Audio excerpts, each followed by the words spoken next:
राम नाम। भक्त जनर जीवन धन एक राम नाम। भक्त जनर जीवन धन एक राम नाम। राम राम राम राम राम राम राम राम राम श्री राम राम राम। राम राम राम श्री राम राम राम श्री राम राम राम श्री राम राम राम। प्रेम मुदित मन से कहो राम राम राम श्री राम राम राम श्री राम राम राम। प्रेम मुदित मन से कहो राम राम राम श्री राम राम राम श्री राम राम राम। राम राम राम राम राम राम राम राम राम श्री राम राम राम। राम राम राम श्री राम राम राम श्री राम राम राम श्री राम राम राम। पाप कटे दुख मिटे लेके राम नाम। पाप कटे दुख मिटे लेके राम नाम। भव समुद्र सुखद नाव एक राम नाम। भव समुद्र सुखद नाव एक राम नाम।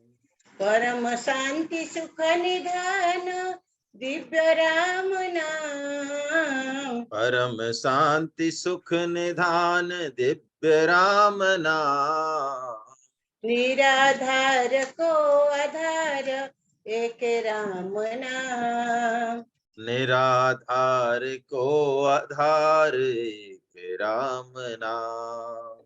राम राम राम राम राम राम राम राम राम श्री राम राम राम।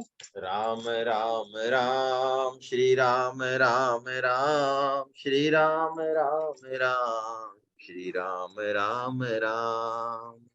परम गोप्य परम इष्ट मंत्र राम नाम। परम गोप्य परम इष्ट मंत्र राम नाम।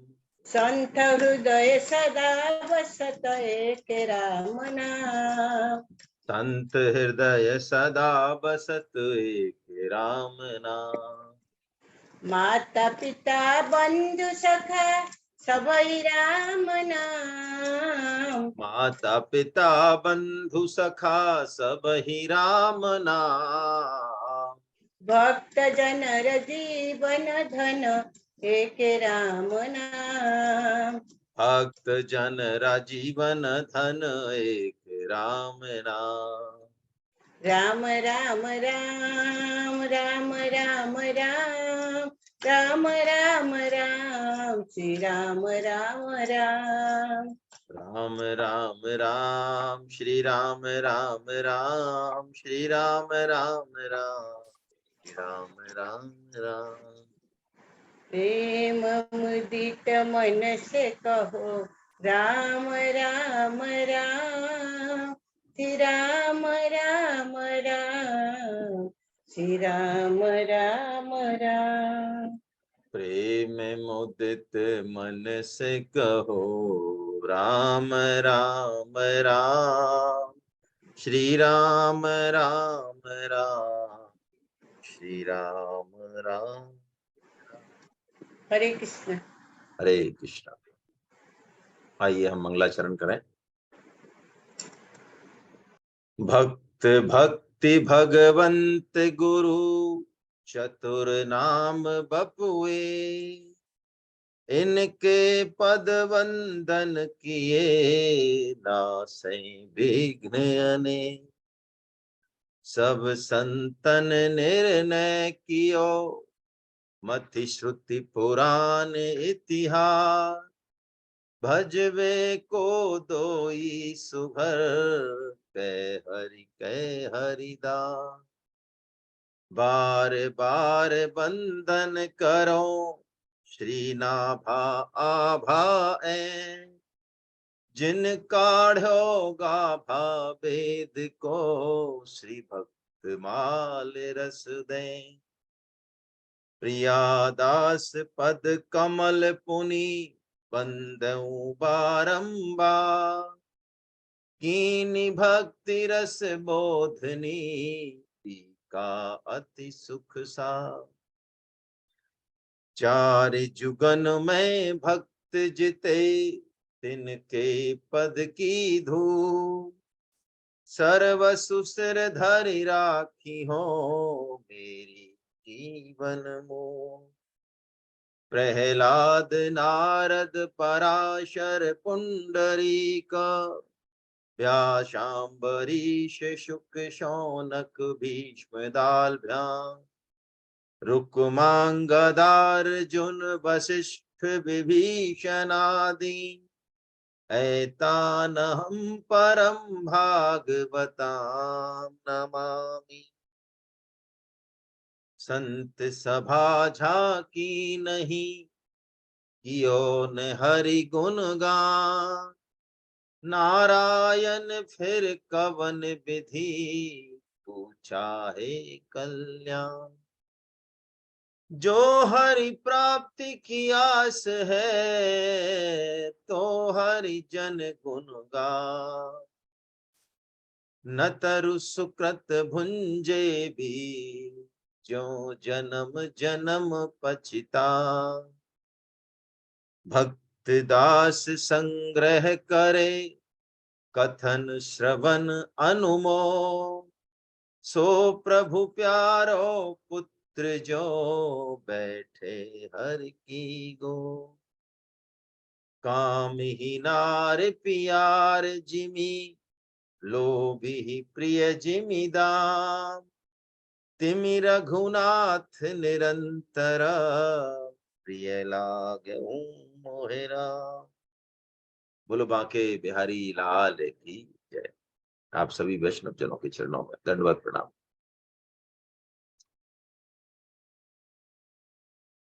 आज का जो चरित्र है, दो भक्ताबाई उनका चरित्र है। और आज का चरित्र ये बताता है कि भगवान प्रेम के वश में है। तकनीक कोई सी भी हो, योग कोई सा भी हो, साधन कोई सा भी हो, मूल में प्रेम ही प्रधान है। नाम जप भी कहते हैं, जब तक प्रीति नहीं हो नाम जप में भी, तो मैकेनिकल नाम जप फायदा तो करेगा, लेकिन बहुत धीमी यात्रा है। बरसों तक भी, लाखों लाखों नाम जप करने के बाद भी प्राय ऐसा देखा जाता है कि साधकों के स्वभाव में कोई बहुत ज्यादा परिवर्तन नहीं पाया जाता। उसके पीछे भी यही है कि हमें भगवान की सत्ता पर पूर्ण विश्वास नहीं होता।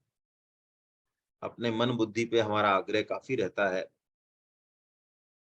और संसार के सुखों के प्रति हमारी महत बुद्धि बनी रहती है। इस कारण हम पूरे मन से, तन से और प्राणों से भगवान की तरफ नहीं लगते।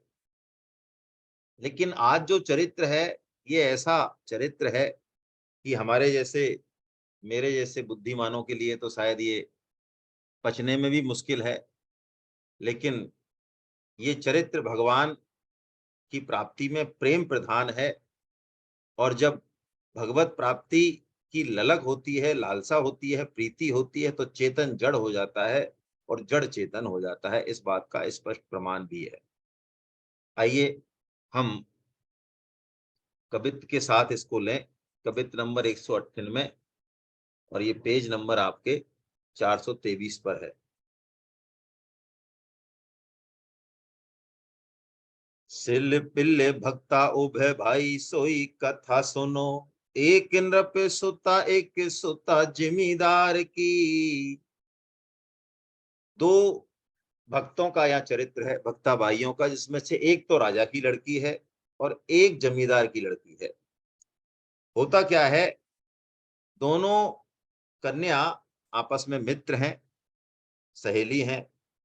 तो उनके घर में एक बार गुरु महाराज पधारे, तो दोनों सहेलियों ने उन गुरुजी महाराज को शालिग्राम भगवान की सेवा पूजा करते देखा, तो उसके पास बैठ गई वो। और उनकी सेवा पूजा करने की जो रीति थी और प्रीति थी, उसको जब उन्होंने देखा तो उनके मन में भी ऐसी उत्कंठा जगी उन दोनों के हृदय में कि हम भी ये श्याम सुंदर की पूजा किया करें। तो रोज पूजा होती तो रोज उनके मन में इस तरह की भावना प्रबल होती। तो वही बात प्रियादास जी कह रहे हैं कि आए गुरु घर देखी सेवा ढिंग बैठी जाए, कही लल चाय पूजा कीजे सुकुमार की। उनके मन में भी ऐसा आया, संग का प्रभाव है ये, हमारा संग यदि कुसंग है तो साधन करते हुए भी बहुत ज्यादा चांसेस रहते हैं कि हम गलत मार्ग पर मुड़ जाएं। और यदि साधन नहीं भी कर रहे हैं और हम सत्संग में हैं, भक्तों के संग में है, वैष्णवों के संग में है, तो ये वैष्णवों का संग सब कुछ दे देता है। भक्त भक्ति भगवंत गुरु चतुर नाम बपू एक। भक्त में इन चारों नामों का है, भक्ति भी मिल जाएगी, भगवान भी मिल जाएंगे। तो जब उन्होंने बहुत ज्यादा आग्रह किया उन संत से, तो संत ने क्या किया, दियो सिला टूकल के नाम कही दियो वही कीजिए लगाए, मन मति भव पार की। उन्होंने कहा सिला टूक, यानी उनको, जो उनके पास कोई सालेग्राम वैसे पड़े होंगे जिसकी वो सेवा पूजा भी नहीं करते थे, तो वो सिला टूक उन दोनों को दे दिए, एक एक पत्थर का टुकड़ा दे दिया। तो उन्होंने पूछा कि आपके भगवान का नाम तो श्याम सुंदर है, तो इनका क्या नाम है। तो उसने ऐसे ही कह दिया उनका दिल रखने के लिए कि इन ठाकुर जी का नाम सिलपिल्ले है। सिलपिल्ले नाम, बिना ऐसा नाम के शास्त्रों में मिलता नहीं है, लेकिन उन्होंने कह दिया सिलपिल्ले नाम है।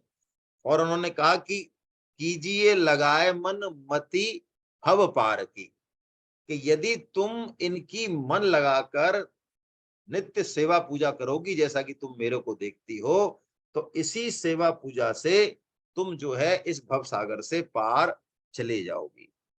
और यही बात है, वास्तव में कोई किसी क्रिया या साधन में बलवत्ता नहीं है। यदि हम भागवतम का चरित्र देखें, भगवान श्री कृष्ण ने जब वेणु वादन किया और वेणु वादन के पास जब सारी गोपियां खिंची हुई सी उनके पास चली गई, तो उस रात में ठाकुर जी ने उनसे एक बात कही। उन्होंने कहा कि वास्तविक प्रेम की प्राप्ति के लिए, उस प्रेम को उत्कर्ष तक पहुंचाने के लिए संयोग की जरूरत नहीं है, अपितु ठाकुर जी ने बड़ी एक सूक्ष्म बात कही, विरह में प्रेम अपने उत्कर्ष पे पहुंचता है। इसलिए ठाकुर जी ने कहा कि हे गोपियों, मेरी लीला और गुणों के श्रवण से, रूप के दर्शन से, उन सबके कीर्तन और ध्यान से मेरे प्रति जैसे अनन्य प्रेम की प्राप्ति होती है, वैसे प्रेम की प्राप्ति मेरे संग रहने से नहीं होती है। और प्राय तो बल्कि ये देखा जाता है, अति परिचयाद अवज्ञा हो जाती है। संग यदि हम किसी का ज्यादा कर लें तो उसमें हमारी महत्व बुद्धि कम हो जाती है और उसके दोष दिखने लग जाते हैं। जिस गुरु में हमारी बहुत ज्यादा श्रद्धा होती है, यदि वो गुरु हमें पास रख ले अपने 2 4 5 10 दिन या महीने, तो हमको उस गुरु में ही दोष दिखने लग जाएंगे कि अरे ये गुरु ऐसा करते हैं वैसे करते हैं। ये हमारी प्रवृत्ति है। तो उन्होंने ये कहा कि इससे तुम्हारे भव सागर जो है पार हो जाएगा। करत करत अनुराग बढ़ी गयो भारी, बड़ी ये विचित्र रीति यही शोभा सार की। उन्होंने कहा, प्रियादास जी कह रहे हैं कि जैसे जैसे, क्योंकि प्रेम खींचता है एक दूसरे को, ठाकुर जी जड़ हैं लेकिन वो चेतन हो जाते हैं। भगवान ने कहा ना, ये यथा माम प्रपद्यन्ते तांस तथे विभजाम्यहम्। जो कोई जैसा मेरे को अपना समर्पण करता है, जैसा जो है मेरे से प्रेम करता है, मैं वैसा ही उसके लिए हो जाता हूँ। तो जैसे जैसे उन्होंने सेवा की, अनुराग बढ़ता गया। कहा है नारद जी ने, है कि प्रेम सदा बढ़िबो करे, ज्यो शशि कला सुबेश पै पूनो यामे नहीं ताहे ताते कबहू न शेष। यानी इसमें पूर्णिमा नहीं होता, प्रेम चंद्र का पूर्णिमा नहीं आती उसमें, वो लगातार बढ़ता रहता है। इसलिए इस प्रीति के लिए ठाकुर जी कहते हैं, नारद जी कहते हैं ठाकुर जी की इस प्रीति के लिए प्रतिक्षण वर्धमान, प्रेम का दिन दूना रात चौगुना बढ़ता है। तो ऐसे जो है इनका हुआ। अब इन चरित्र लेते हैं, दोनों इनका अलग अलग चरित्र है। तो पहले हम जमींदार की जो भक्ता है, जमींदार की जो बहन है, उसका हम चरित्र लेते हैं। क्या हुआ कि इसके दो भाई थे। ये जमींदार की जो बहन थी, इसके दो भाई थे, जैसे घर में रहती थी और उसका एक छोटा भाई और था, वो भी रहता था। तो उन दोनों में किसी बात को लेके बैर हो गया, और बैर भी ऐसा हुआ दोनों अलग अलग हो गए। और अलग अलग होने के बाद भी बैर इतना बढ़ा उनमें कि जो छोटा भाई जो था, जो अलग हुआ, उसने बड़े भाई पर आक्रमण कर दिया, खूब उनको लूटा, मारा पीटा, और मार पीट के और सारे सामान को लूट के ले गया। अब लूट के तो ले गया, लेकिन लूटने में क्या हुआ कि जो इसका सिलपिल्ले भगवान थे, जो ठाकुर बटवा था, वो सारा सामान था, कई सारे लठैत लाया था वो, तो वो उनको भी ले गए, उसके साथ भी लकड़ी को, लड़की का जो ठाकुर बटुआ था वो भी चला गया। अब उसको अपने ठाकुर जी के जाने से इतना दुख हुआ कि बस महान कष्ट हुआ। और कष्ट भी कैसा हुआ कि धीरे धीरे उसने अन्न जल त्याग दिया, और उसके प्राण जो है निकले जा रहे थे, 2-3 दिन हो गए। तब लोगों ने कहा कि देखो ऐसा है, तुम्हारी जब ऐसी हालत है तो शत्रुता तो दोनों भाइयों में है, तुम तो दोनों की बहन हो, तुमसे तो छोटा भाई भी प्रेम ही करता है ना, तो तुम वहां जाके अपने ठाकुर को ले आओ, है ना। तुम विश्वास करो, धैर्य धारण करो, इतना परेशान मत हो, तुम जाओ और ठाकुर को ले आओ। तो अब यही हुआ, वो बहन गई। तो उसका कवित्व का वर्णन है, आगे पढ़ लेते हैं हम। गई वही गांव जहां दूसरो जो भाई रहे, बैठे हो अथाई माझ कही वही बात है। वो भाई उसको बाहर ही मिल गया, जो घर घर घर के बाहर जो अथाई होती है, चबूतरा होता है बैठने का, वहां वो बैठा था, और भी कुछ लोग बैठे थे। तो उस बहन को वहीं मिल गया, वो बैठा हुआ। ले वो जो पिछान तहां बैठे एक ठौर प्रभु, बोली उठो को बोल लीजिए प्रीति गात है। तो भाई ने कहा कोई बात नहीं, अंदर तुम घर में चली जाओ, वहां पे बहुत सारे ठाकुर रखे हैं, है ना, हमारे यहाँ भी पहले के ठाकुर रखे हैं, तुम्हारे यहाँ से वह वो भी बहुत सारे ठाकुर रखे हैं, तो तुम अपने ठाकुर जी को पहचान कर और अंदर चली जाओ, ले आओ। तो वो जाने लगी, तो इतने में एक जो आदमी और कोई बैठा था, तो वो आदमी कोई उसका जो था, वो ऐसे बोल उठा कि को बोल लीजिए प्रीति गात है, कि तुम्हारी यदि ऐसी ही प्रीति है तुम्हारे ठाकुर जी में, जो तुम इतनी दूर आ गई हैं और इस दुश्मनी में भी आ गई, अपने प्राणों की जानों की परवाह नहीं करी, तो तुम्हारे में ऐसी भक्ति है, और तुम्हारे ठाकुर जी वास्तव में, तुम कह रहे हो चैतन्य, कोई वो नहीं है, बात हुई उनमें आपस में, तो तुम अब उसको यहीं से क्यों नहीं बुला लेते हो, घर में जाने की और पहचानने की क्या आवश्यकता है। तो जैसे ही उसकी जो वास्तविक प्रेम था उसका, तो उसके वास्तविक प्रीति पे जब ऐसा व्यंग्यवान छोड़ा उस व्यक्ति ने, तो उस लड़की की आंखें एकदम अनुराग से और विरह से लाल हो गई, बड़ा भारी उसको कष्ट हुआ, है ना। भई आखी राती, भई आखी राती लागी फाटवे को छाती, सो पुकारी सुर आरत सो मान तन पात है। और उसको तो ऐसा विरह हो गया, ऐसा लगा, उसने वहीं से भगवान को ऐसा पुकारा जैसे द्रौपदी ने पुकारा हो, कि भगवान, मान लो उसके प्राण चले ही जाएंगे, यदि भगवान नहीं आएंगे तो प्राण चले जाएंगे, बस प्राण छोड़ने वाली थी, ऐसे अत्यंत आर्त भाव से उसने भगवान को बाहर से ही पुकारा। बस भगवान उसकी इस आर्त पुकार को सुनकर, और वो सिलपिल्ले भगवान जो जड़ रूप में थे, हैं, उसने श्रृंगार वंगार कर रखा था, वो ठुमक ठुमक चलते हुए और उसके आके और सबके सामने उसकी चाटी से लग गए। ये आए लागे सब दुख दूर भागे को, बड़े भाग जाने घर आई न समात है। जब ये चमत्कार देखा, तो ऐसे चमत्कार देख के तो कैसे भी बुद्धिमान की और दुर्जन की बुद्धि सही हो जाए। तो उन सब भाइयों ने, उन भाई ने और उसके साथ जो और दोस्त वोस्त बैठे थे, उन्होंने कहा भैया हमारे बड़े भाग्य हैं, हमें माफ कर, ऐसी भक्ता बहन और उसके दुर्लभ ठाकुर जी के दर्शन हमें हो गए। तो ऐसा करके उन्होंने उसकी बहुत जो है बड़ा आदर सत्कार किया। और आखिर में उसने यही कहा कि तुम जो है, उन्होंने कहा कि तुम यहीं रहो, हमारे पास ही रहो, हैं? तो उन्होंने कहा कि मैं तो दोनों की बहन हूँ, जैसे तुम पहले उनके पास रहते थे, तब भी तो मैं तुम्हारे पास ही रहती थी, तो इसलिए तुम जो है वहीं चलो साथ में। कहने का मतलब उसने दोनों भाइयों में सुलह करा दी, दोनों भाई बड़े प्रेम से फिर रहने लगे। ऐसी ही ऐसी ही कुछ जो है कथा नरपसुता की है। उन्होंने जो बोला जमींदार की लड़की ने, वो भी इसमें एक छप्पे लिखा हुआ छोटा सा कि सिल पिल्ले हमें तुम देते बड़ो सुख, लाड़ लड़ाई के पूजत प्यारे, कौन सी चूक भई हम सो प्रभु, जो तुम है रहे आज नियारे। जमींदार की लड़की ने जो बोला भगवान को, उसको लिखा है। दुष्टन को विश्वास बढ़े सोई, कीजिए नाथ मैया जु बिचारे, कुबर हटीली विनय सुन के करुणा करके प्रभुआन पधारे। ऐसा जो है ये चरित्र है। अब दूसरी भक्ताबाई जो कि राजा की लड़की है, उसका चरित्र प्रियादास जी गा रहे हैं कि वो कैसी है।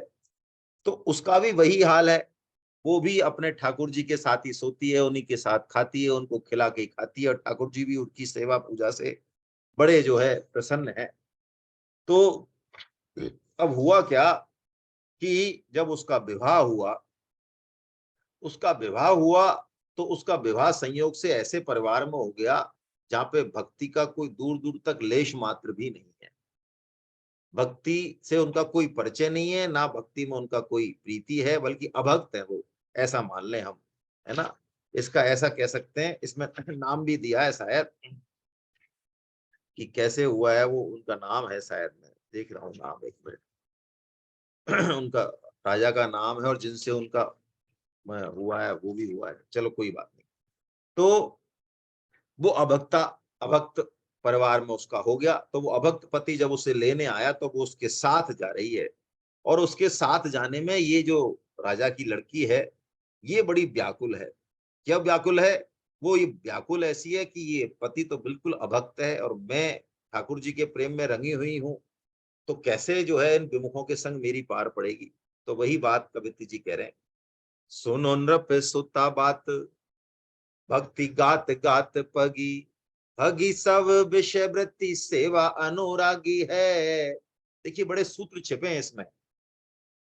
प्राय हमारी विषय वासना दूर नहीं होती, तो कहते हैं नवदा भक्ति में से कोई एक भक्ति में भी हमारा चित्त लग जाए, है श्रवणम कीर्तनम स्मरणम विष्णु, है ना, विष्णु स्मरणम पाद सेवनम अर्चनम वंदनम दास्यम सख्यम आत्म निवेदनम, तो विषय वृत्ति सब सब भाग जाती है।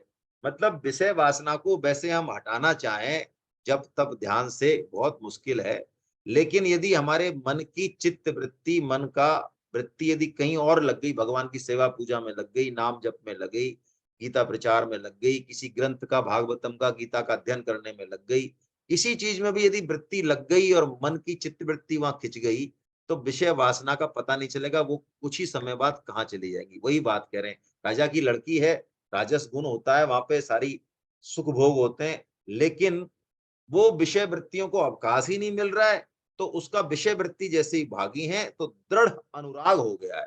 यही बात बता रहे हैं ना प्रियादास जी की इस कविता में, बड़ी गहरी बात है। सुनो नृप सुता बात, भक्ति गात गात पगी, हगी सब विषय वृत्ति सेवा अनुरागी है, ध्याई ही विमुख घर आयो लैन बहे बर, खरी अरे वरी को चित चिंता लागी है। जा रही है अपने पति के साथ, करी दई संग भरी अपने ही रंग चली, अली हूं न को एक बही जासो रागी है।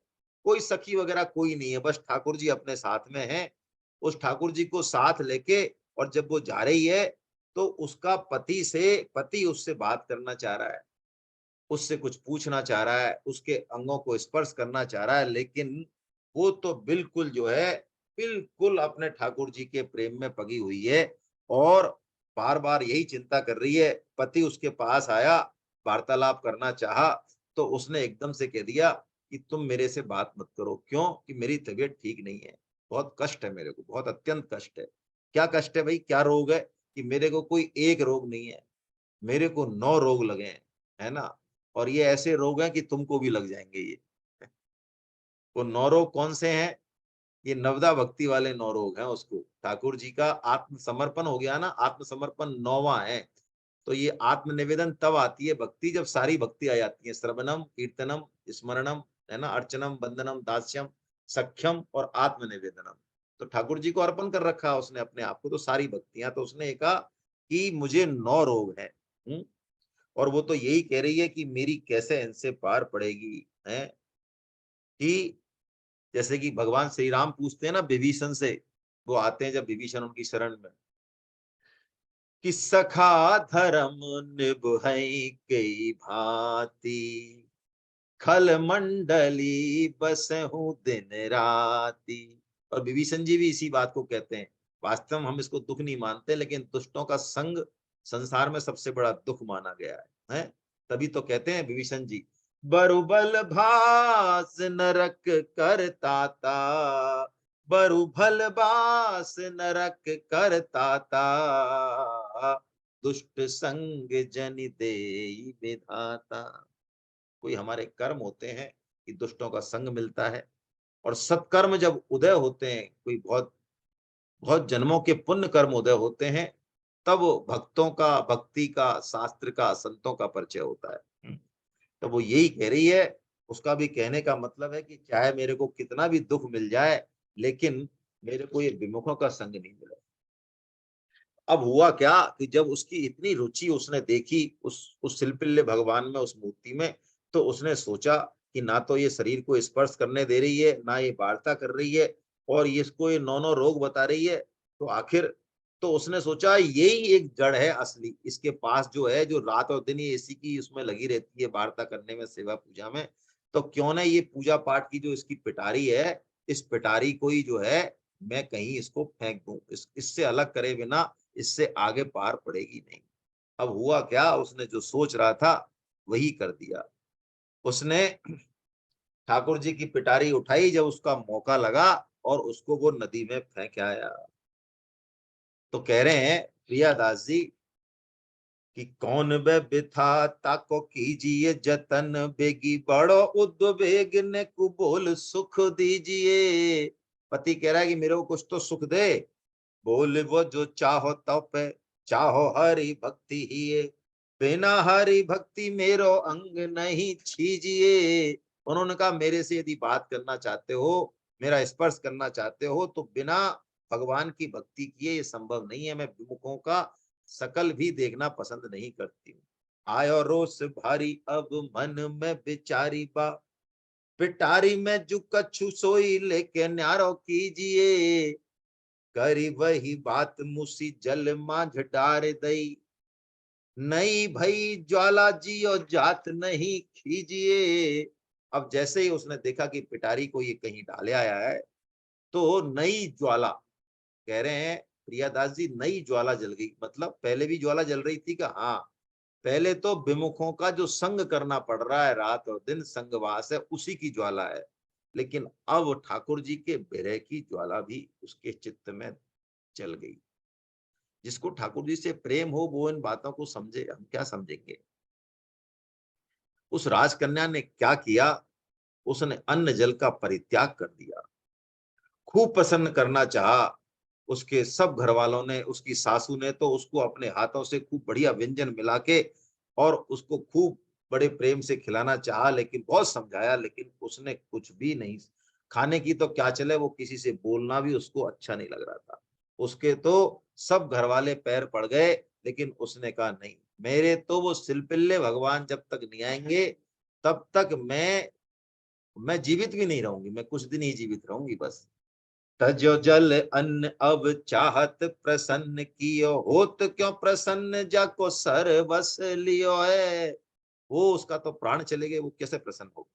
पहुंचे भवन आई दई सो जताई बात, गात अति छीन देखी कहा हट कियो है। त्रस्काय हो रही है वो, बिल्कुल अन्न और जल नहीं जा रहा है 2-3 दिन में ही। तो सासु समझावे कछु हाथ सो खवावे या को, बोल ब्योहू न भावे तब धर कत हियो है, कहे सोई करे अब पाए तेरे परे हम। सब घर वाले पाए पर गए। बोली जब बेई आवे तो ही जात जियो है। उसने कह दिया कि मेरी तो एक ही बात है, जब तक मुझे सिल पिल्ले भगवान नहीं मिलेंगे तब तक मेरे प्राण जो है वो नहीं है। तलफत तलफत बहु दिन बीता, परी बिरह की पासड़िया, अब तो बेगी दया कर प्यारे, मैं तो थारी दासड़िया, नैन दुखी दर्शन को तरसे, ना भी न बैठे सांसड़िया, राति दिवस यह आरती मेरे, कब हरि राखे पासड़िया, लगी लगन छूटन की नाही, अब क्यों कीजे आटड़िया, मीरा के प्रभु कब्र मिलोगे, पूरो मन की आसड़िया। ऐसे जो है वो बिलख रही है। आखिर में सब घर वाले उसको लेके और उससे पूछा, भैया तूने कहाँ फेंका? उसने बता दिया कि मैं तो नदी में फेंक के आया हूँ। अब वो नदी तो बह रही है, उस नदी में अब क्या मिले। तो उसको जब पता चला कि नदी में फेंक के आया, कि नहीं, मेरे को तुम वहीं उस नदी पे ही लेके चलो, मेरे प्राण वहीं छूटेंगे और मेरे ठाकुर जी मेरे से दूर नहीं जा सकते, मेरे को उस नदी पे ही लेके चलो। है, घर वाले भी डर गए उसके कि अभी ये प्राण यहीं छोड़ देगी तो हवाल इसके माता पिता को हम क्या जवाब देंगे भाई, है ना। तो इसलिए वो जो है उसको नदी पे लेके गए। आए बाही ठौर भौर आई तनु भूमि गिर्यो, ढर्यो जल नैन सुर आरत पुकारी है। और नदी पे जाते ही जैसे उसने बताया कि यहाँ मैंने फेंका है ठाकुर जी को, उसको चक्कर आ गए और वो गिर पड़ी। और गिरते ही वो है जो है आर्त पुकार की उसने ठाकुर जी से कि हे प्रभु, अब आप जो है आप मेरे से मिलो, आपके नहीं मिलोगे तो ये प्राणों को मैं रखने वाली नहीं हूं। भक्ति वश श्याम जैसे, काम वश कामी नर। जैसे कामी पुरुष सुंदर स्त्री के पीछे पीछे भागता है, ऐसे ही भक्ति के प्रेम में जो भगवान, धाई लागे छाती सो जो संग सौ पेटारी है। वो पेटारी के सहित ही ठाकुर जी सबके देखते देखते और उसकी छाती से आ लगे। देखी पति सासु आदि जगत विवाद मिट्यो, बाद ही जन्म गयो न कुन संभारी है। उस चमत्कार को देख के वो सब जो है एकदम चकित रह गए और उनके दिल में ऐसा प्रभाव पड़ा कि अरे, हमने तो आज तक कभी भगवान का नाम नाम भी नहीं लिया, हमारे भाग्य जग गए जो ऐसी भक्ता बहू हमारे घर में आई है। ऐसा कह के सबने जो है उन्होंने उस बहू को बड़ा आदर सत्कार दिया। और वो तो अत्यंत प्रसन्न होके बस प्राण नाथ सिल पिल्ले ऐसे भगवान को उसने खूब लाल लड़ाया, है ना। और ऐसा करके ये दोनों, देखिए इसमें नाभाजी एक बहुत अच्छी बात कहते हैं जो हम सब पे लागू है, कि भक्त यदि कच्चा है तो उस पर जगत का रंग चढ़ जाता है। जगत की प्रतिकूल परिस्थितियों से हम विचलित हो जाते हैं क्योंकि हमारे ऊपर भक्ति का रंग बहुत कच्चा है, भक्ति नाम मात्र की भी नहीं है। लेकिन यदि भक्ति पक्की हो तो भक्त कितनी भी प्रतिकूल परिस्थिति में हो, हजारों लोगों के अभक्तों के बीच में हो, वो उनको भी भक्ति का रस चखा देता है ना। ऐसे जो है इसमें ये दोनों इनकी बाइयों की ये बात है कि भगवान में उन्होंने पत्थर के टुकड़ों में भी उन्होंने बहुत सच्ची भावना की। तो वो भगवान, वो अर्चावतार, वो सालिग्राम शिला, उस श्री विग्रह से भी भगवान जो है वो प्रकट हो गए, है ना। अब आगे जो चरित्र है वो और भी मार्मिक है। वो ऐसा मार्मिक है कि उसको प्राय हमारी बुद्धि उसको भी शायद नहीं जो है स्वीकार करे। कि इससे पहले इसको हम समझें कि भगवान श्रीमद् भागवतम में जब सांख्य योग का अवतार लेते हैं भगवान कपिल, तो वहां उन्होंने जो है भक्तों के लक्षण बताए हैं। और उन्होंने कहा है, जैसे उद्धव जी के लिए कहा है कि उद्धव जी और मुझ में एक अणु मात्र का भी फर्क नहीं है, ऐसे ही भक्त मेरे ही रूप होते हैं। क्या क्या उनमें लक्षण बताए उन्होंने, बताए वहां, तितिक्षवय कारुण का सुहृदय सर्वदेही नाम, अजात शत्रु शांतवा साधवय साधु भूषणा। ऐसे उन्होंने लक्षण बताए, काफी सारे लक्षण बताए कि वो अजात शत्रु होते हैं, किसी से द्वेष करते ही नहीं। तो भगवान ने उद्धव गीता में एक बात कही कि जो भक्तों को मेरे से भी बढ़कर माने, मद भक्त्याम, मेरे से भी बढ़कर जो भक्तों में प्रेम करे, वो वास्तव में मेरा सच्चा भक्त है। इसमें एक बड़ी रहस्य की बात है।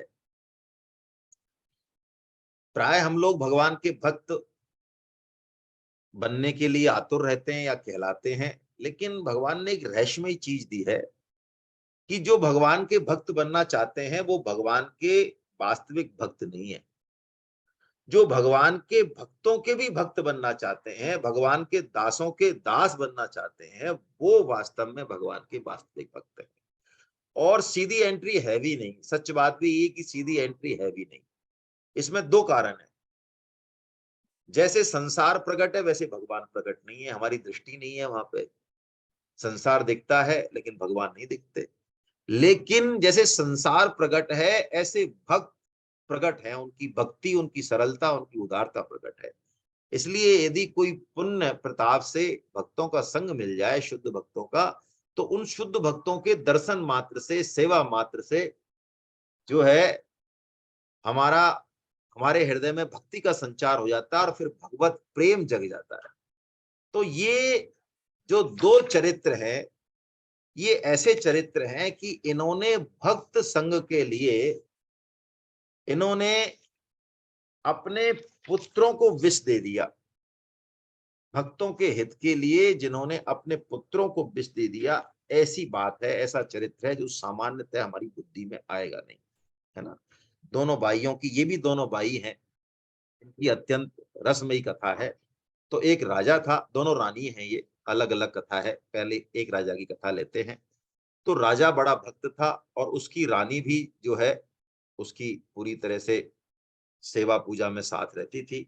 तो राजा तो इतना बड़ा भक्त था कि कोई भी साधु संत आते तो उनकी सेवा पूजा करता, उनके साथ जो है।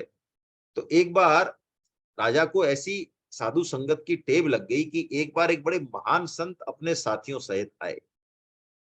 अब संत क्या है कि एक जगह रुकते नहीं है। जैसे कहते हैं ना, बहता पानी निर्मला बधा गंदला होए, साधु तो रमता भला दाग न लागे कोई। तो वो जो महान संत थे, वो राजा के प्रेम को देख के जिस भाव से वो सेवा करते रात और दिन, उन्होंने सर्वस्व अर्पण कर दिया। क्या दे दूं, क्या खिला दूं, क्या सेवा कर दूं। वो महीनों तक तो जो है वो कह ही नहीं पाए, इतने प्रेम में वश में हो गए वो महान संत की। महीनों तक तो वो कह ही नहीं पाए राजा से कि हम चलना चाहते हैं भाई, ये ठीक नहीं है। अब कहने लगे तो राजा कहते कल चले जाइए, कल चले जाइए, कल चले जाइए। ऐसा करते करते भी राजा ने 1 साल निकाल दी। बताओ। अब उन भक्तों ने फिर जब 1 साल निकल गया तो उन्होंने कहा भाई देखो, अब हम कल जो है जाएंगे। तो अब कैसा इनका चरित्र है, प्रियादास जी कहते हैं कि भक्तनिक हित सुत विष दियो उभे भाई, उभे भाई कथा सर साई बात खोल के बताइए। कवित्व में कह रहे हैं कि अब मैं खोल के बताता हूँ क्या हुआ। भयो एक भूप ताते भक्ता के भक्त हूँ अनेक आवे, आयो भक्त भूप तासो लगने लगाई है, नित्य ही चलत ऐप चलन न देते राजा, बीतियो बरस मास कहे भोर जाइए। अब राजा ने, संत ने कह दिया कि भाई अब हम सुबह जाएंगे। तो गई आस टूटी तन छूटवे की रीति भई।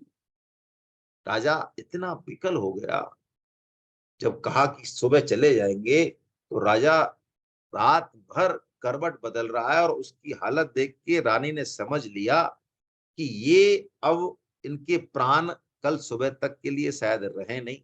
ये संत चले गए सुबह रह भी गए तो संत चले गए, उसके बाद जो है इनके प्राण रहेंगे नहीं। इन संत में इनकी ऐसी आसक्ति हो गई है। देखिए, संत से आसक्ति बुरी है, लेकिन संत से आसक्ति बुरी नहीं है, क्योंकि संत में और भगवंत में आसक्ति बुरी नहीं है, बल्कि वो तो बाकी आसक्ति को छुड़ाने वाली है।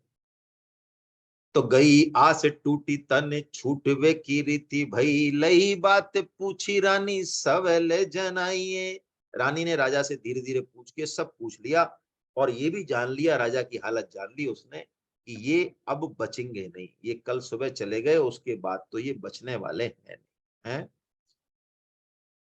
तो क्या किया रानी ने, एक बहुत बड़ा निर्णय ले लिया उसने। उन्होंने कहा भाई संत को तो कैसे रोकें, और इतना रोक लिया, संत तो स्वतंत्र हैं और ये जो है सुबह चल देंगे। तो उसने क्या किया, अपने इकलौते पुत्र को विष दे दिया। और विष दे दिया तो ब्रह्म मुहूर्त में जो संत जो है, जो कटी वस्त्र पहन के और तैयार हो रहे थे, उससे पहले ही रानी जो है जोर जोर से रोने लग गई। और उसके साथ बहुत सारी जो है, और जैसे पता चला कि ओहो, ये जो रानी का जो इकलौता पुत्र है, ये ये भी खत्म हो गया, तो बहुत। और रानी को तो दो वियोग हो गए, भाई राजा को तो संत वियोग था, रानी को तो संत वियोग हो गया, और अब पुत्र वियोग हो गया, और पुत्र वियोग के बाद पति वियोग हो गया। तो पति वियोग भी उसके लिए बहुत भारी है, पतिव्रता स्त्री है। पद्म पुराण में आया, पतिव्रता स्त्री को पुत्र से 100 गुनी प्रीति पति में करनी चाहिए। पद्म पुराण में वर्णन है। और जो स्त्री पुत्र की अपेक्षा 100 गुने स्नेह से पति की आराधना करती है, राजा के समान उसका भय मानती है, और पति को ही परमात्मा समझती है, वह पतिव्रता है। और संतों में तो उसकी अनंत गुनी प्रीति होनी चाहिए। इसलिए उसने ये प्लान किया कि कम से कम मरना सोच का विचार करके राजा, कम से कम ये संत जो है 15 दिन तो रुकेंगे। तो जैसे ही संत ने वो आवाज सुनी तो उन्होंने कटी वस्त्र खोल दिए और वो आए वहां पे। और जब उन्होंने देखा उस पुत्र को तो उन्होंने जान लिया कि अरे, ये क्या हुआ, ये तो कोई विष दिया गया है। और जैसे ही उन्होंने रानी से पूछा और पता लगाया, तो जैसे ही उनको ये आभास हुआ कि रानी ने खुद ने इसको विष दिया है, तो महात्मा अपनी छाती पीट पीट के बहुत जोर जोर से रोने लगे। उन्होंने कहा कि हम तो नाम मात्र के हैं, लेकिन कैसा विलक्षण प्रेम इनका भक्त और भगवान के प्रति है, ये मैं अब अपने मुंह से कह नहीं सकता। उनका कंठ गदगद हो गया, आंखों से अश्रु धारा उनकी बहने लगी, शरीर दिव्य हो गया उनका है। अब उन्होंने फिर बिना रानी और राजा के कहे ही महात्मा जी ने भगवान के गुणों का वर्णन किया उसी भाव में, और चरणामृत मंगा के और उस बच्चे को पिलाया। तो वो बालक एकदम से जीवित हो उठा चरणामृत से, भगवत चरणामृत से। तो जैसे ही जीवित हो उठा, उसके बाद राजा को पता चला कि रानी ने ऐसा किया है, तो खुद ने संत ने ये कहा कि भाई, अब हम, आपने जो है अपने प्राण भी दे देता है, लेकिन अपने प्राणों से भी बढ़ के जो पुत्र में जो तुम्हारे प्राण अटके थे, देहे प्राण थे प्रिय कछु नाहि, जैसा दशरथ जी कहते हैं ना बस विश्वामित्र जी को, कि आप मेरे प्राण चाहो तो मैं एक निमिष में दे देता हूँ प्राण, लेकिन तुम मेरे प्राणों के भी प्राण जो भगवान श्री राम है उनको मत मांगो, उनको मत मांगो, उनको नहीं दे पाऊंगा। मेरे प्राण चाहिए ले जाओ, राज्य चाहिए राज्य ले जाओ। तो उस भक्त ने कहा कि जैसे शिव जी ने अपनी सती पत्नी का भी त्याग करके भक्ति को दृढ़ रखा, पुरी के राजा ने दाहिना हाथ कटा दिया, हमने देखा ही चरित्र पिछली बार, ऐसे ही व्यवहार में पुत्र पत्नी और अपना शरीर अत्यंत प्रिय है, उसके बाद भी आपने भगवान की भक्ति के लिए, भक्त सत्संग के लिए जो है ऐसा काम किया, इस पर मैं भारी हूं। और ऐसा कह के उन्होंने कहा कि अब तुम धक्का दोगे तो अभी मैं तुम्हारे यहाँ से जाने वाला नहीं हूं, जब तुम्हारी इच्छा होगी तब तक मैं तुम्हारे यहाँ पे रहूंगा, मेरे साथियों को जिनको जाना हो वो जाए। ऐसा ऐसा एक चरित्र। अब हम दूसरी बाई जी का चरित्र लेते हैं। कवित्त है 208, पेज नंबर 428 पे। समय तो होना चाहिए, ले लेते हैं। हाँ, है, समय है। सुनो चित लाई बात दूसरी सुहाई ही, जिए जग माही जोलो संत संग कीजिए। ये जो चरित्र हैं, नाभाजी कह रहे हैं कि इनको सुन के हमें ये शिक्षा मिलती है कि जीवन का सार यही है कि हम संतों का संग करें, भगवान की आज्ञा का पालन करें, उनकी कथाओं का श्रवण करें, शास्त्र पढ़ें, श्रवण करें, पठन पाठन करें। तो यही बात करें, जिए जग माही जोलो संत संग कीजिए, ये बात करें। तो भक्त नृप एक सुता भ्याई सो अभक्त महा, जाके घर माझ जन नाम नहीं लीजिए। तो ये एक महाराष्ट्र की कथा है कि महाराष्ट्र के एक राजा हुए हैं, एक छोटे से राजा हुए महीपति राव। तो उनकी कन्या थी सीता देवी। तो सीता देवी का जो ब्याह हुआ वो राजा रामराय कन्हाड़, वही कन्हाड़ एक राजा है। तो वो राजा महान अभक्त था, नाम लेना तो दूर, उस राजा ने अपने राज्य में एक घोषणा करा रखी थी कि कोई भी यदि साधु संत घुस जाए तो भगा दो उसको, है ना। और ये जो सीता देवी थी, इसका तो पूरा जो बचपन से, ये तो साधुओं की उच्छिष्ट प्रसादी खा के तो बड़ी हुई, उनकी गोदी में उनकी वाणी सुनते, भगवान के गुण और लीला करते हुए ऐसे तो ये बड़ी हुई। तो ऐसे जो है, जब वो बड़ी हुई और अब महान अभक्त के घर में उसकी शादी हो गई, तो उसका तो एकदम से चित्त जो है अकुला गया।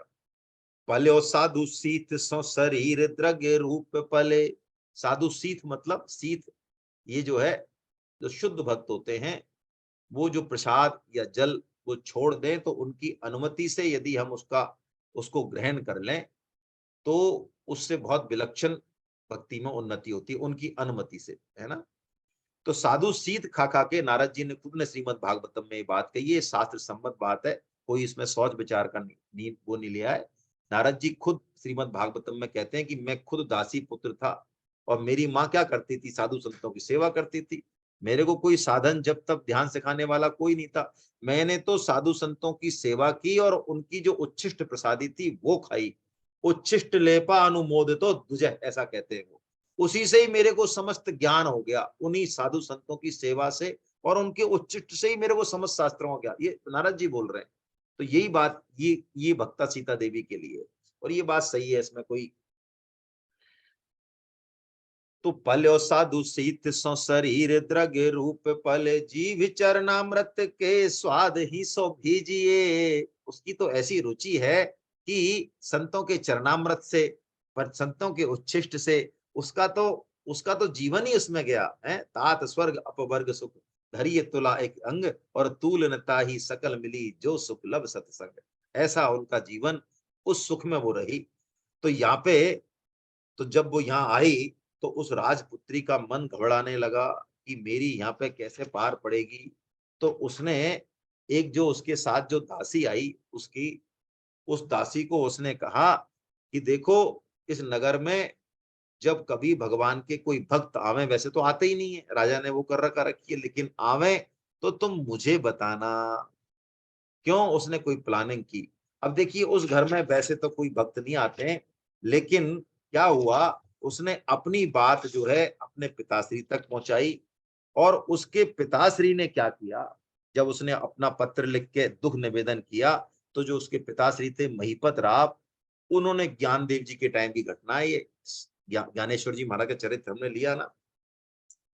तो ज्ञानेश्वर महाराज से प्रार्थना की, क्योंकि और कोई संत पे तो पार पड़े नहीं।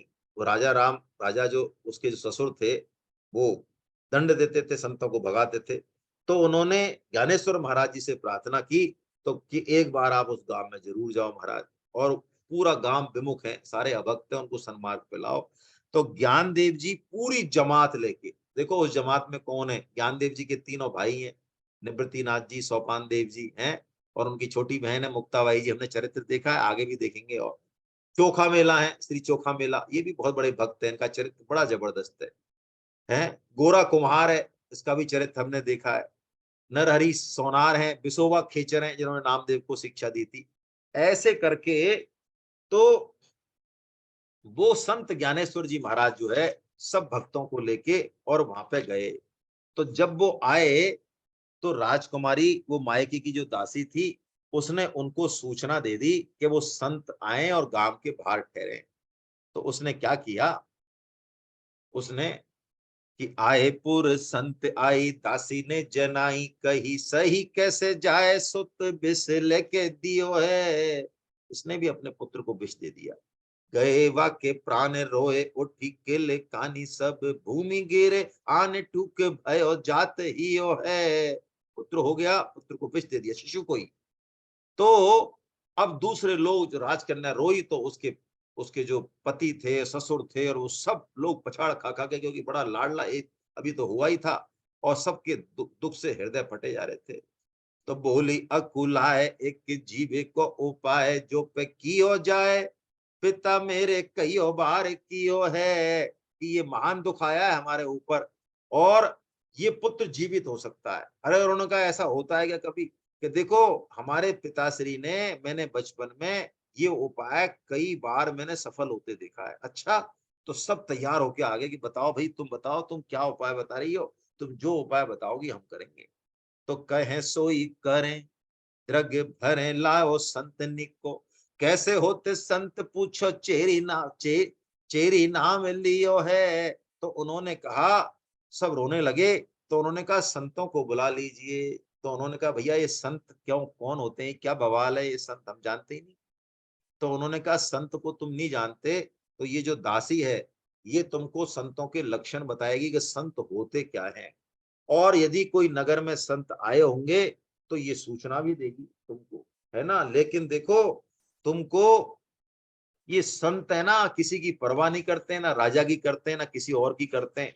तो उनके साथ कैसे तो बोलना चाहिए, कैसे उनके साथ जाना चाहिए, कैसे दंडवत देनी चाहिए, ये सब चीज तुम सीख लेना, क्योंकि इनका कोई भरोसा नहीं है, ये तुरंत चल देते हैं एकदम से।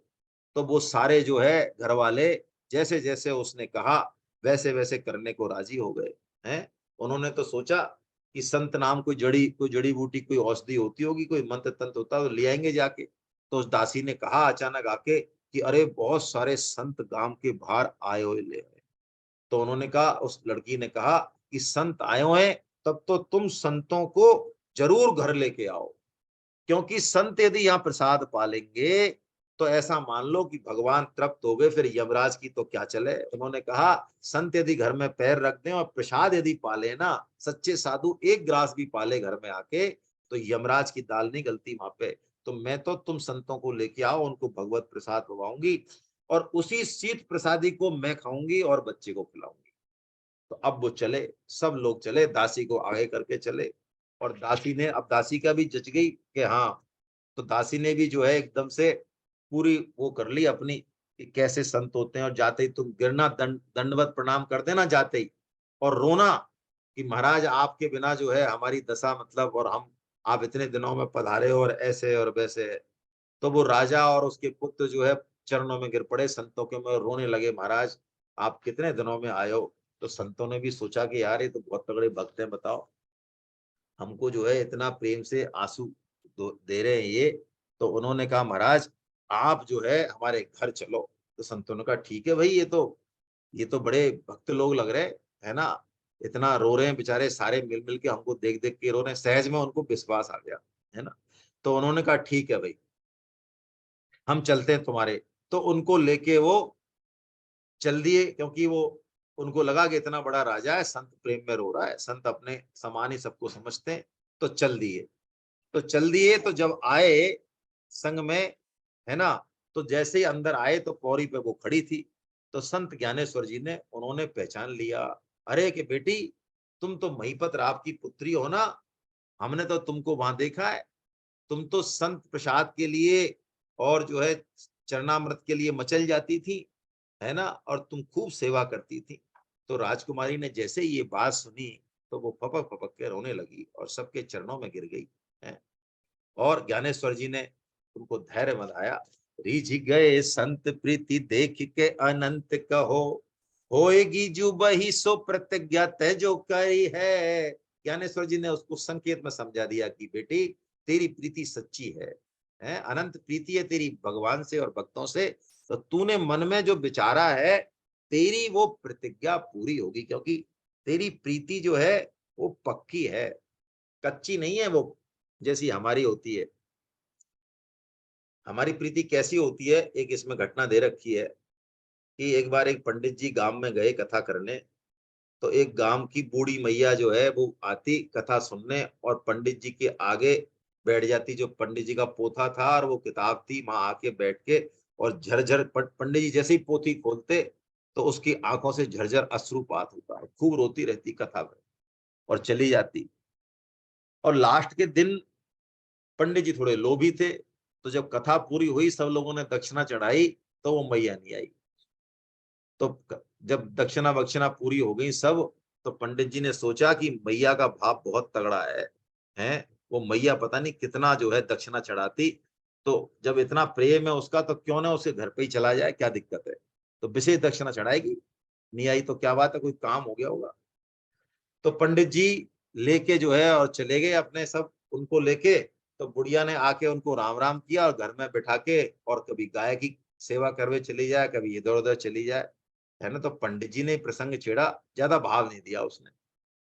तो पंडित जी ने कहा, अरे मैया, तुम तो इतना जो है कथा में मतलब भावुक हो जाती थी, और मैं तो आपके प्रेम को, आप इतना रोती थी, आपके प्रेम को देख के ही मैं तो यहाँ आया हूँ।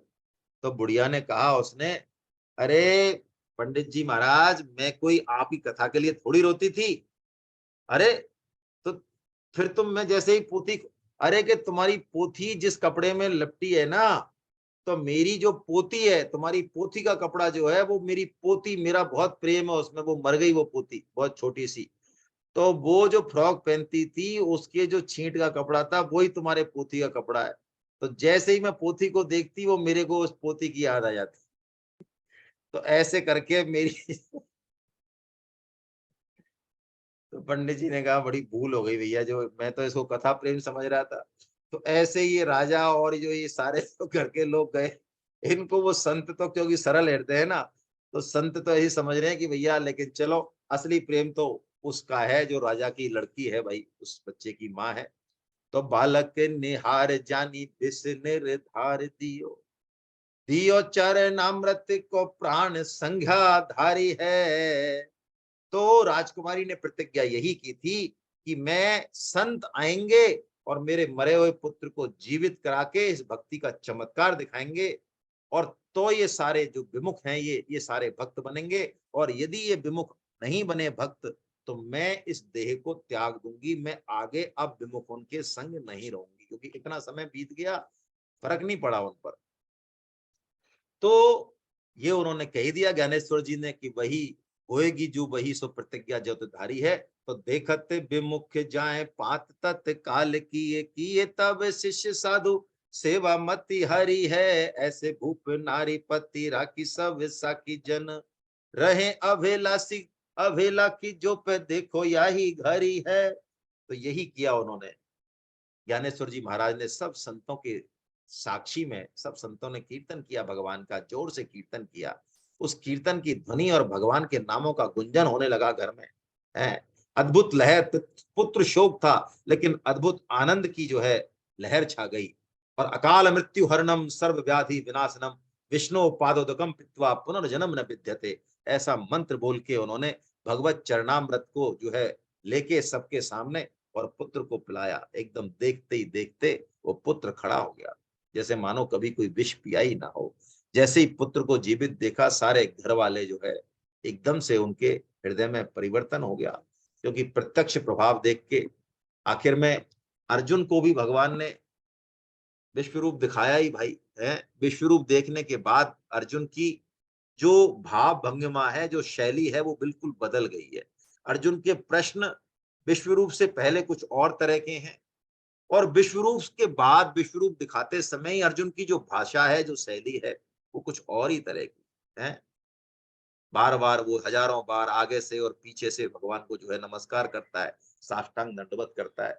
यही हाल हमारा है, अर्जुन हमारा ही रोल कर रहे हैं। हमें भी भगवान की महिमा को शास्त्रों से सुन के भी विश्वास नहीं होता।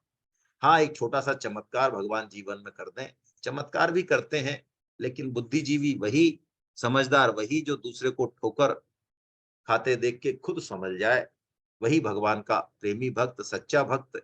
और नहीं सुधरे तो भगवान तो हमारे परम प्रेमी है, वो कभी हमारा साथ नहीं छोड़ते, वो नरकों में ले जाके भी हमको धो पछाड़ के हमारे चित्त को शुद्ध करने की जिम्मेदारी लेते हैं। ऐसा हमारे शास्त्रों में वर्णन आया है, गीता में वर्णन आया है 16.19 और 20 में। तो ऐसे भक्तों का चरित्र सुनने से हमारे हृदय में भी भक्ति की महिमा बढ़ती है, भक्ति की प्रीति बढ़े। यही इन चरित्रों का उद्देश्य है। आप सबको वैष्णवों को बहुत बहुत नमन। हरे कृष्णा हरे कृष्णा हरे कृष्णा। धीरज खन्ना साहब आज कुछ कहना चाह रहे हैं, हमारे लखनऊ से। धीरज खन्ना साहब हमारे गीता के आचार्य है, बहुत ही अच्छे इनके भाव हैं। गीता प्रचार तो करने में ये बहुत नई नई युक्ति लगाते हैं लगातार, पिछले 4-5 साल से इनका जो मुख्य उद्देश्य है वो गीता प्रचार का उद्देश्य है इनका। बहुत आइए खन्ना साहब अपने आप को अनम्यूट कीजिए। आप नहीं कर पा रहे हैं? अरे कीजिए।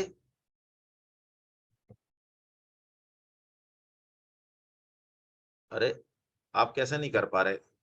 एक सेकेंड, तो मैं आपको कोस्ट बना देता हूँ। चलिए अब कीजिए, मेरा कोस्ट बना दिया आपको। है नहीं बना पाए? खन्ना साहब का हाथ, एक सेकेंड, एक सेकेंड रुकें जरा।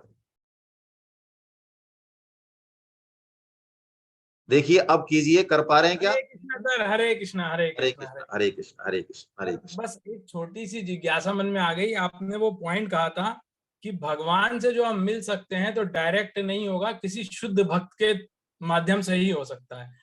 तो अब इतनी तो अपने को कहाँ बुद्धि और पता नहीं कि कहाँ से शुद्ध भक्त मिले। तो स्वामी जी की जो साधक संजीवनी, और स्वामी जी ने कहा ये मेरा ही स्वरूप है, तो अगर साधक संजीवनी का ही आश्रय ले लें तो कुछ काम बन सकता है। बिल्कुल बिल्कुल बन सकता है। आप सही सही सही पकड़ गए आप। साधक संजीवनी से बिल्कुल लक्ष्य की पूरी प्राप्ति हो जाएगी, भगवत प्रेम मोक्ष सब मिल जाएगा। और किसी भक्त का यालो ऐसा मन है, भगवान क्या है, अनंत रंगों में खेलते हैं। किसी भक्त का यदि ऐसा मन है कि मेरे को तो कोई साक्षात संत के या शुद्ध भक्त के ही दर्शन हो, यदि उसके मन में कहीं ऐसी कामना जगेगी तो साधक संजीवनी उसकी वो पूर्ति भी कर देगी। हरे कृष्ण हरे कृष्ण हरे कृष्ण हरे कृष्ण हरे कृष्ण। गोविंद जय जय गोपाल जय जय। अरे आपने अनम्यूट कर लिया खन्ना साहब अपने आप को। मैं दोबारा एक सेकेंड। गोविंद जय जय गोपाल जय जय। गोविंद जय जय गोपाल जय जय। राधा रमण हरि गोविंद जय जय। राधा रमण हरि गोविंद जय जय। गोविंद जय जय गोपाल जय जय। गोविंद जय जय गोपाल जय जय। राधा रमण हरि गोविंद जय जय। राधा रमण हरि गोविंद जय जय। श्री राधा रमण हरि गोविंद जय जय। राधा रमण हरि गोविंद जय जय। नाम संकीर्तनम यस्य नाम संकीर्तनम यस्य सर्व पाप प्रणाशनम सर्व पाप प्रणाशनम प्रणामो दुःख समनस्तम नमामि हरिं परम। प्रणामो दुख शमनस्तम नमामि हरिम परम। बोलो वृंदावन बिहारी लाल की। बोलो बांके जय बिहारी लाल की।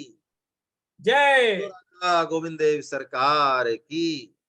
अर्जुन के जय भगवान श्री कृष्ण की। मीरा के गिरधर नागर की। जय दूर के घनश्याम की। जय कृष्ण भानुसुता राधा रानी जय की। मर्यादा पुरुषोत्तम जय भगवान श्री राम की। जय जगत जननी माता सीता की। धरती जय माता की। गौ माता की। जय साधक जय संजीवनी की। श्रीमद् जय भागवत महापुराण की। श्री श्री जय भक्तमाल की। सब संतों जय की, हो सब भक्तों की, जय हो अनंत कोटि वैष्णव जय वृंद हो की आज के आनंद। जय हो आप जय सभी हो। वैष्णव जनों के चरणों में मेरा दंडवत प्रणाम। हरे कृष्णा हरे कृष्णा। कल हम फिर मिलेंगे हरे इसी समय। हरे हरे कृष्णा। जय जगन्नाथ। जय जगन्नाथ।